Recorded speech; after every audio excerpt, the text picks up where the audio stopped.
A new force of destruction is coming to Rainbow Six Siege in Operation Void Edge, and his name is Oryx. He's a defender, and in addition to crashing through soft walls and sturdy Frenchmen, he can also perform other feats of athletic prowess. Then there's the new attacker, Iana. Don't be alarmed if you shoot her and she disappears. That's just her hologram that looks, moves, and sounds exactly like her. Okay, maybe that's a little alarming. Here's the rundown on the new operators and their gadgets, and a look at what they can do on the newly renovated Oregon map. Let's start with the new Jordanian defender, Oryx, because of the smashing. This is powered by his Rima Dash ability, a quick sprint that lets him move faster than any other operator. With it, he can knock attackers to the ground, including Montaigne and other shield bearers. He can also smash through barricades and unreinforced walls. Keep in mind that while barricades are a breeze, he does take some damage when crashing through a wall, so don't get too smash-happy without a friendly dock nearby unless you want to end up losing a 1v1 to wood paneling. Oryx's dash runs on charges. He can use them rapidly to dash a few times in a row, but they take time to replenish, and they reset to 0 when you bust through a wall. Gridlock's track stingers and Nomad's air jabs can interrupt his dash, and it takes a moment for him to get his gun back up after dashing.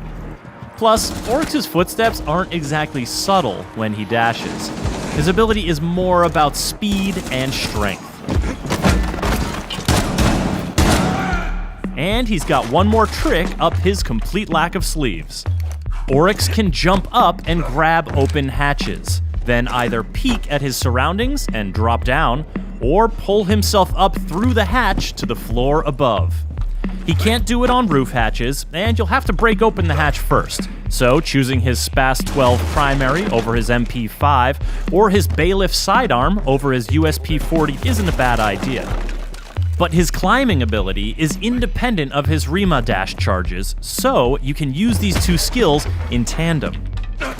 This makes Oryx a dangerous new defender who will have attackers looking over their shoulders and wondering where he'll show up next. Operation Void Edge is also bringing the attackers their own deceptive new threat, even though it's something that can't hurt the defenders at all. This is the new Dutch operator, Iana, and this is her hologram. Using her Gemini replicator gadget, Iana creates and controls a hologram that looks like her, including her headgear, uniform, and primary weapon skin. Moves like her, with the exception of rappelling or climbing ladders, and sounds like her. While it can't deal damage to enemies or physical objects, it can have serious effects on the defender's survivability. In addition to scouting traps, but not triggering them, Iana can make defenders think she is breathing down their necks, and bait them into throwing their C4, or dupe Smoke or Goyo into triggering their gadgets prematurely.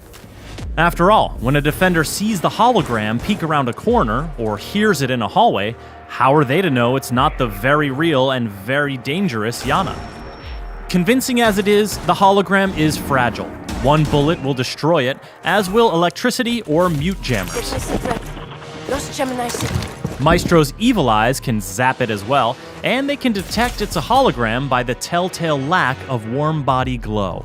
Shooting Iana's hologram does not result in a location ping, as with Alibi's Prisma holograms, and it can't ping locations, scan enemies, or see Vigil when he's using his cloaking device.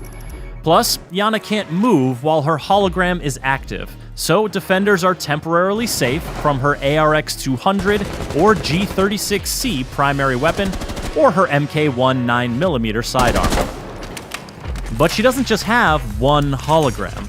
The cooldown period is longer if it's destroyed than if she deactivates it, but her hologram will always recharge. Whether she's using it to run solo misdirection plays, or conspiring with teammates in a coordinated push, Iana's deceptions can have deadly consequences. There used to be an exterior door here, on the dining hall bomb site on the Oregon map, but it's been removed as part of some key renovations to rework the map. The nearby small office tower has been expanded on both levels, giving defenders more room to work with when keeping attackers at bay. The basement area has also grown, with the dorm stairs now extending down one level and connecting through a new freezer section to the old basement. Operators looking to traverse the attic connector above the meeting hall will have more options, including a redesigned floor plan near the master bedroom and a new exterior second floor window, but the ladder to the first floor has been removed. You'll also find a new hallway connecting the big tower directly to the kitchen, allowing you to bypass the meeting room entirely. Operation Void Edge is also bringing some impactful gameplay updates that you'll want to know about. Changes to barricade damage will make breaking boards more consistent and less obstructive. Attacker drones will now spawn on the same side of the building as the attacker's first spawn location choice, and the player hub will be revamped for improved navigation. These updates, as well as the Oregon map rework, will be free for all players when Operation Void Edge launches. The new operators, Oryx and Iana, will be available at launch for Year 5 pass owners, and everyone else can unlock them a week later using Renown or R6 credits. For more on Rainbow Six Siege, subscribe to our YouTube channel and visit us at news.ubisoft.com. Spotted. Shots fired in 10 seconds. Friendly's victorious. Hostiles eliminated.